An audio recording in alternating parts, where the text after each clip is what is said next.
Hey, friends in beauty. If you're a professional makeup artist or beauty pro who is tired of juggling multiple tools to run your business, I got great news for you. Beauty Pro Funnels is here to simplify your life and take your business to the next level. Unlike other platforms like Wix, Squarespace, or Acuity, Beauty Pro Funnels was created by a makeup artist for makeup artists. This is the world's first all-in-one software that helps you book clients, sell your products, and even launch courses all in one place. No need for separate subscriptions that drain your wallet or tools that don't speak your language as a beauty pro.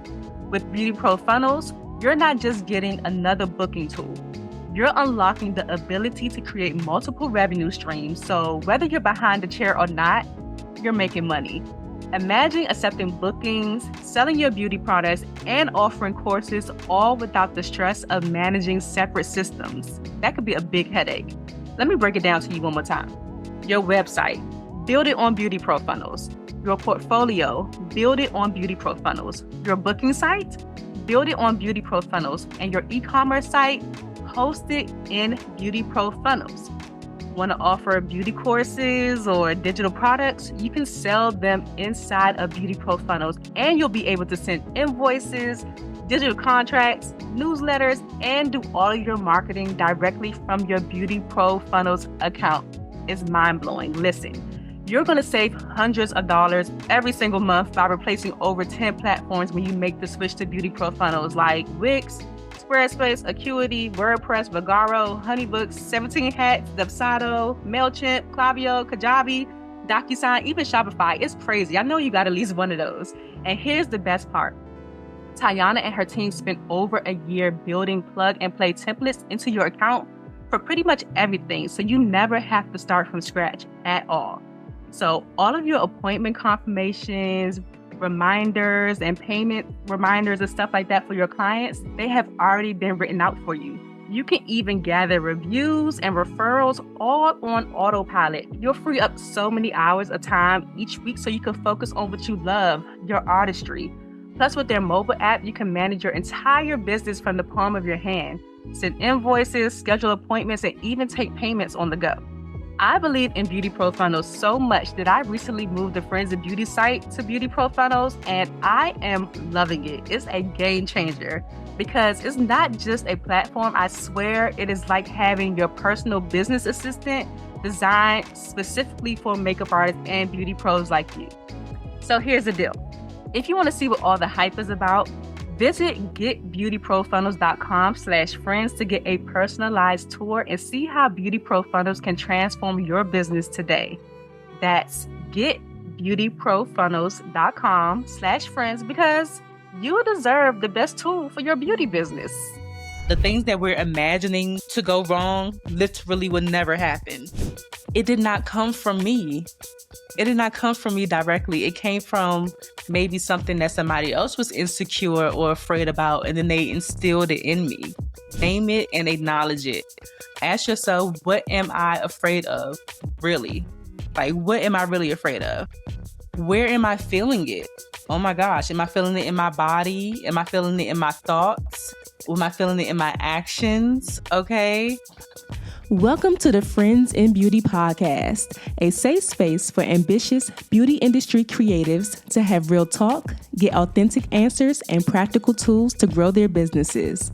Join me every week as me and my special guest reveal the keys to longevity and success in the beauty industry, from the ups and downs of their journey to the nitty-gritty of their struggles and triumphs. We're spilling the tea on it all, and most importantly, having fun while doing it. You ready?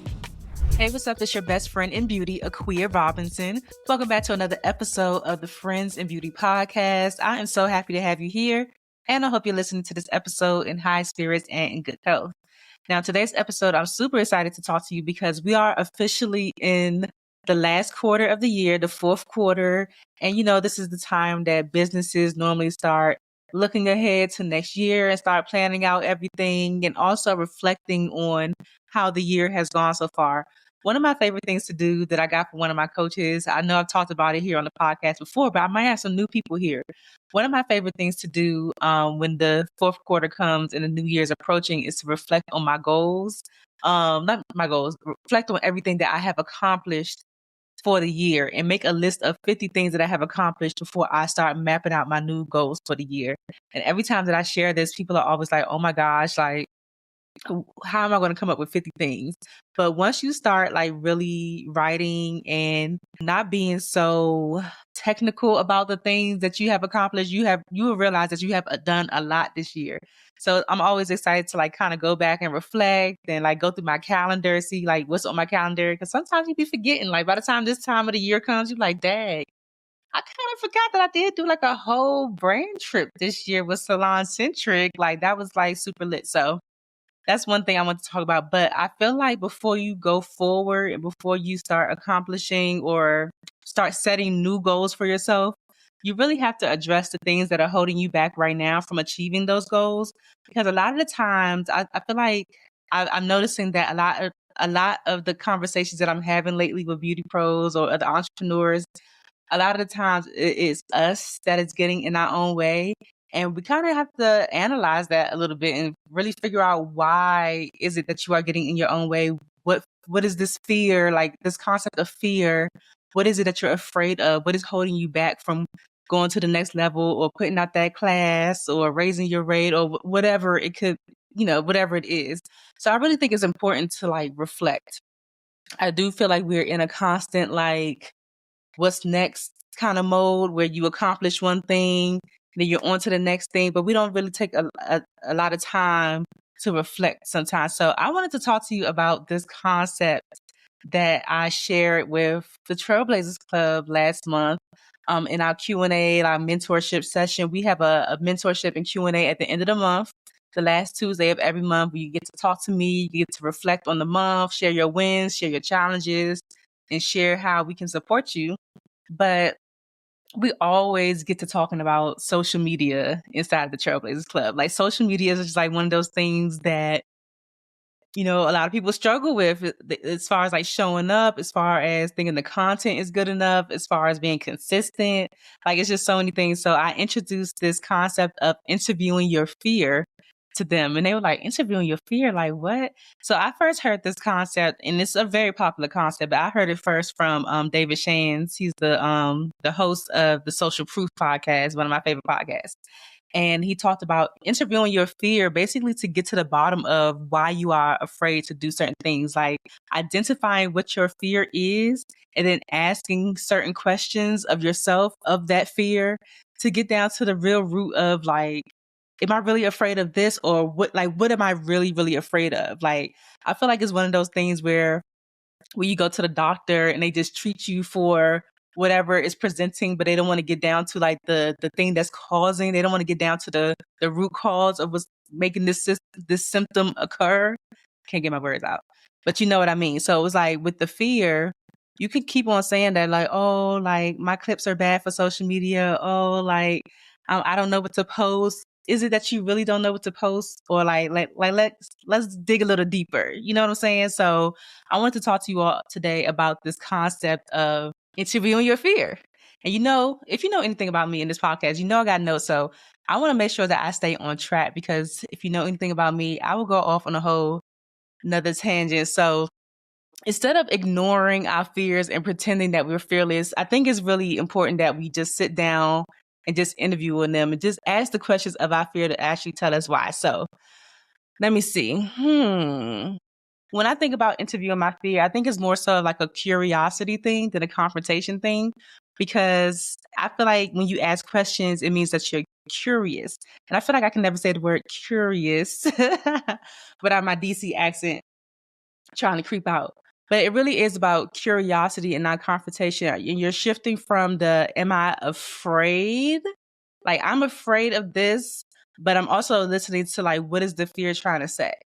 So, for example, I always hear makeup artists or beauty pros, for example, afraid of going live. Oh my gosh, that's a good one. A lot of people are afraid of going live. So it's like, are you literally afraid of going live, or are you afraid of like stumbling over your words, or not being seen as professional, or not seeming like you know what you're talking about?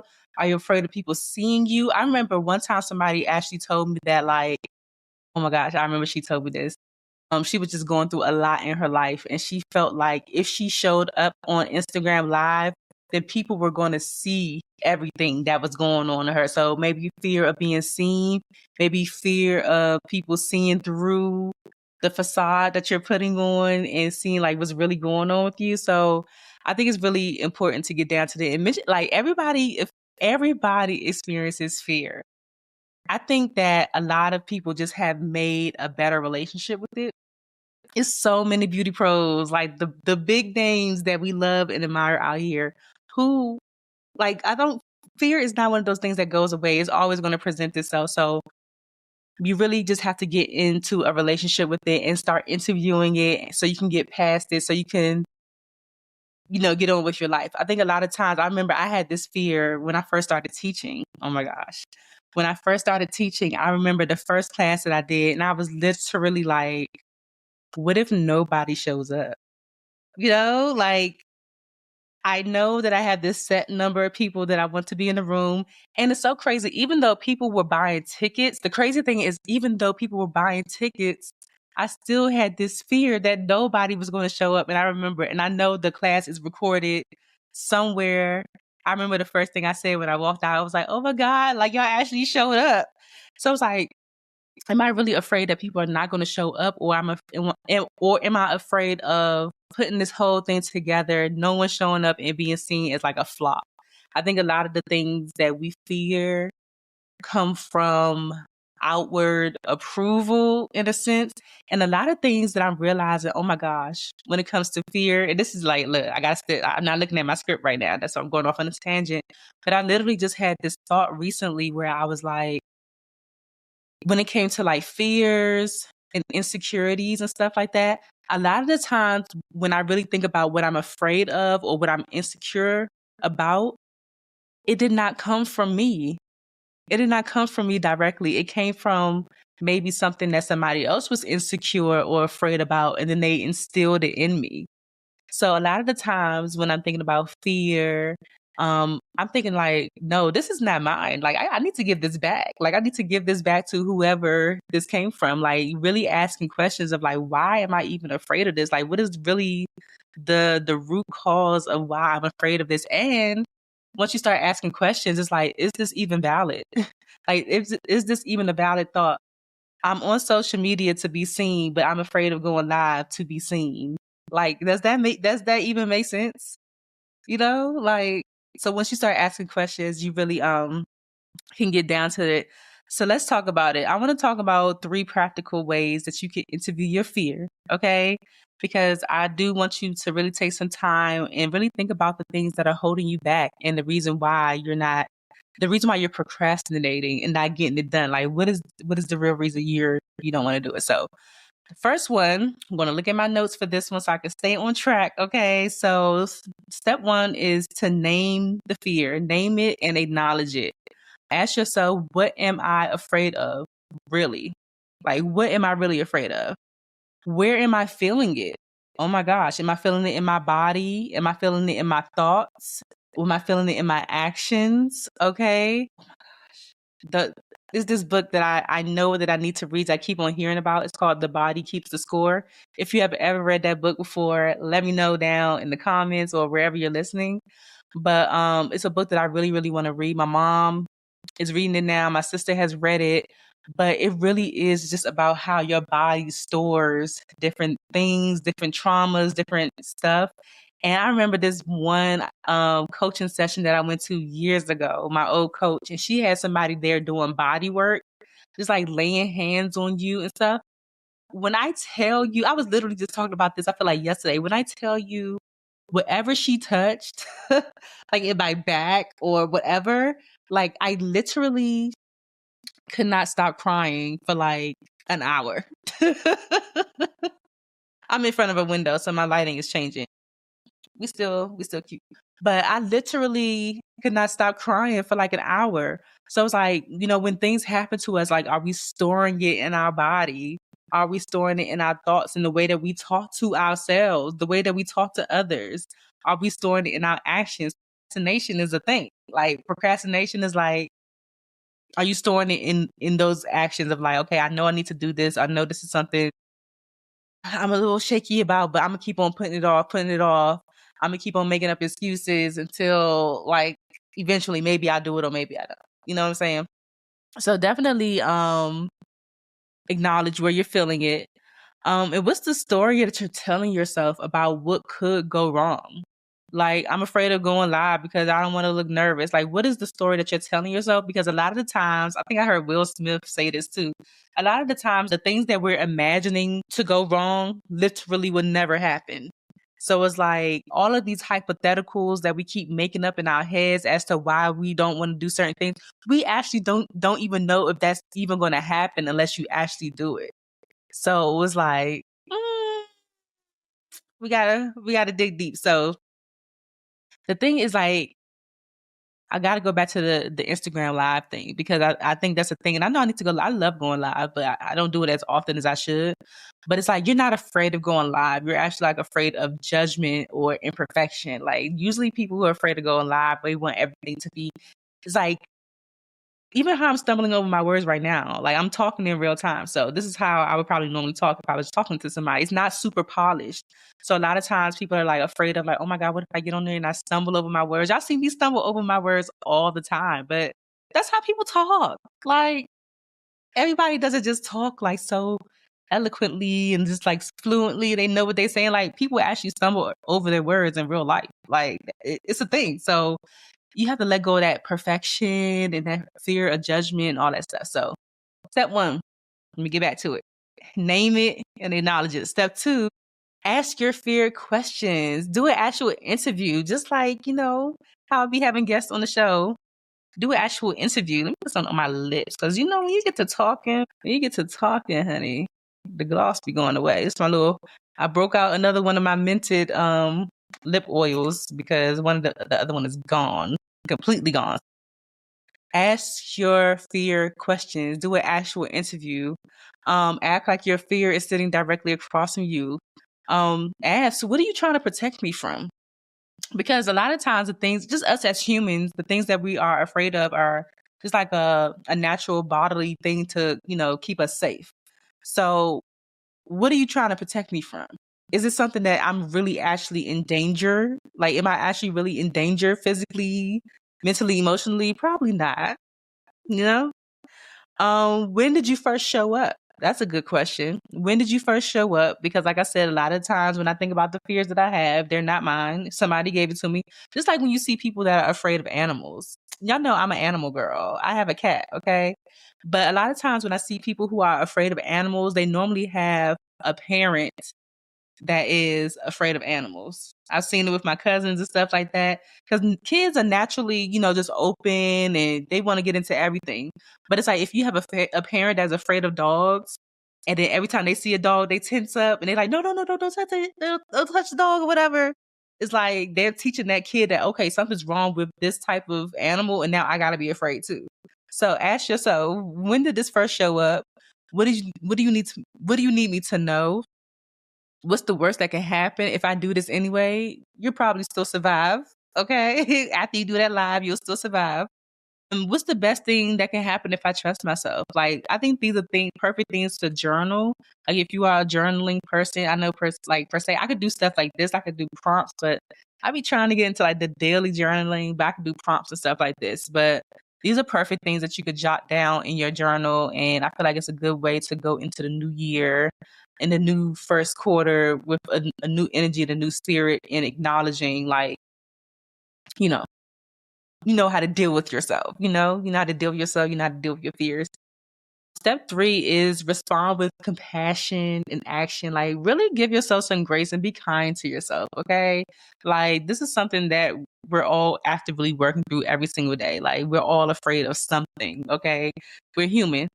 And once you've heard your fear out, thank it and take aligned action anyway. Okay. Respond with gratitude and thank your fear for trying to protect you. Like it's doing its job, but you're the one that's in charge. Like you're the one that could be like, okay, like I hear you, I see you, but I got this. Okay. Choose a small action or step that proves that fear wrong. Like if you're afraid of hosting, host anyway. to prove that fear wrong, because that post might be the one that goes viral, might be the one that gets a lot of engagement. If you're afraid of going live, go live for a quick little 5-10 minutes just to prove that you can do it. Like, there's nothing happened to you as a result of going live. Nobody came and commented on your post saying, "Oh my God, girl, like, get off. Oh, boy, you don't know what you're talking about." Like, nobody did that, right? Okay. Each time that you take action in spite of your fear, you build self-trust with yourself. That's the antidote. That is the antidote for fear. Fear loses its power when you start fighting it and start partnering with it. So start partnering with your fear. Get in community, get in community with your fear, and really just knock it down. I think I really wanted to talk about this because there's so many people that I come in contact with that want to be held accountable. There's so many things that they know that they should be doing. There's so many things that they want to do, but something deep down in them just won't allow them to do it. And I feel like you can only be accountable, but like you can only be accountable up to I don't even know what I know what I'm trying to say, but you can only be accountable up to the level of your fear, if that makes sense. I probably could figure out a better way to say it. But if you still have a fear of something that's holding you back and you're asking someone to help you stay accountable, it's only but so much they can do. You got to do your part too. So it's not enough to just say like, okay, make sure you make me late. Yeah, help me accountable, girl. Like it's not enough to do that. I feel like you have to do your part too at breaking down those barriers and breaking down those walls as to why you're not even keeping accountability for your own self. You know what I'm saying? So outside accountability doesn't really work if you're not doing your part. Oh, that makes sense. I told y'all when I do these episodes, I never really know what the hell I be saying until I listen back to it, because anytime I do a solo episode, I really try to sit and think about like, what do people need to hear? What could somebody possibly receive right now? And this is what I came up with in my meditation. I took a nap and everything. I was like, really just let it come to me. And I was like, interviewing your fear, because we literally just talked about this. And I feel like I'm having the same conversations over and over and over again with certain people. And it's like, girl, guy, what is the problem? Like, just do it. Just do it. Because once you do it, you will realize like everything that you made up in your head was not even valid most of the time. Sometimes it is. And that just means that maybe you just got to go about it differently, but it doesn't mean that it's something that's wrong. But anyways, yes, I would love it if you would take the time to just pause and really reflect and do this. These are 3 things you could think about too, in addition to those 3 steps. Like, what's one thing that you've been putting off because of fear? I actually want you to comment down below. Like, if you made it this far in the conversation, in the podcast, if you're watching or listening, comment wherever you're listening from, or slide in my DMs and let me know if you don't want it to be all public and stuff. What's one thing that you've been putting off because of fear? I'm trying to think if it's something that I've been putting off because of fear that I can share with y'all off the top of my head. Also, think about if fear had a voice, what would it say? What would fear say to you if it had a voice? And what's one small action that what's one small action you could take today to show your fear that you are in charge? Okay? Oh, yeah, that's all I have for you today. I really want you to comment down below and let me know. I'm trying to think if there's anything fear related that I have been holding myself back from that I can share with y'all so I can interview that fear. Okay? Because I've interviewed other fears and I've gone on and I survived and I've done the things.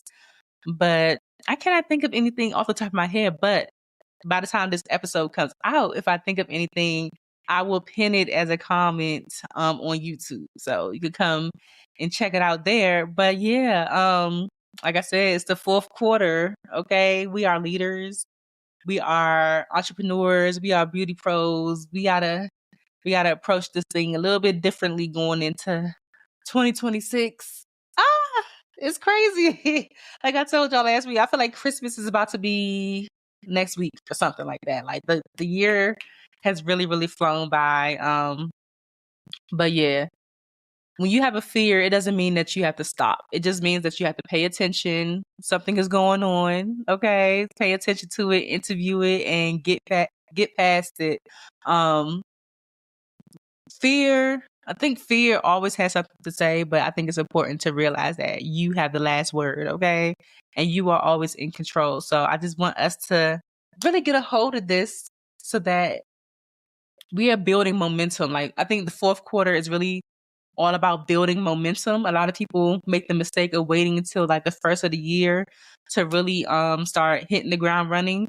But I feel like if you start working on this right now and really start doing the inner work, because remember I was telling y'all last week that I think going forward, a lot of things is going to require us to do more inner work so that we can show up authentically. Okay, so interviewing your fear and letting go of those things is going to help you show up more authentically. So doing it now and building that momentum to, in the fourth quarter so that when the new year starts, you can hit the ground running. You're going to be in good tip top shape. Okay, so I hope that this episode made sense. Let me know your feedback down in the comments. Leave a 5-star review. Send me a DM. Engage on social media. Let me know what you think about this concept, if you've heard it before or if you're actually going to do this activity, okay? So I think that is all that I have for you today, and I will talk to you soon. Bye. Thanks for listening to the Friends in Beauty podcast. Don't forget, sharing is caring. If you enjoyed this episode, share it with another friend in beauty. Give it a thumbs up and subscribe, rate, and leave a 5-star review so that other friends in beauty can find the show. Plus, we'd love to hear your feedback. Connect with us on all social media platforms at Friends in Beauty, hashtag Friends in Beauty to join the conversation, and join our Friends in Beauty Facebook community to stay connected. Talk to you soon.